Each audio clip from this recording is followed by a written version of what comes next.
St. Gianna Oratory presents Daily Thought of St. Francis de Sales for August 25th.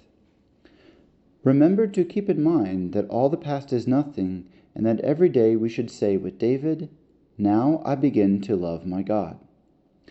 To work, to exhaust oneself for God, is love.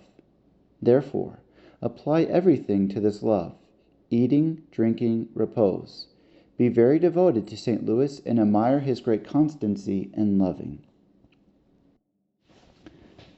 From the life of St. Francis de Sales. In his letters to the saintly mother Chantal, Francis de Sales called the feast day of St. Louis of France in 1604 the forerunner of eternal light. On this day, at St. Claude, the Holy Baroness was officially accepted as the spiritual daughter of the great Bishop of Geneva and received the following note written and signed by his hand. In the name of God, I accept the task of the spiritual direction of your soul. I will apply myself to it with all the diligence and fidelity possible, as far as my duties as bishop and my other occupations permit.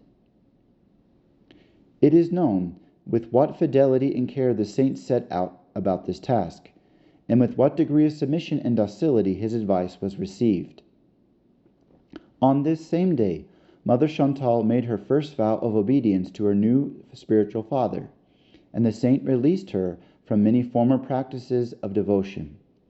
He removed the spiritual yoke under which she was straining, introduced her to a method that was more internal than external, and gave her a spiritual directory to help her pass the day in a holy manner. This was a first draft of the one which he would eventually compose for the religious of his institute.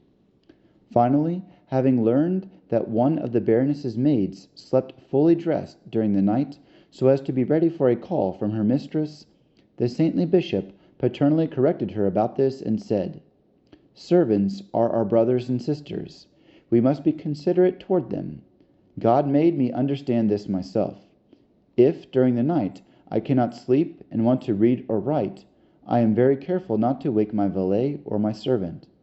I get up very quietly and light a candle.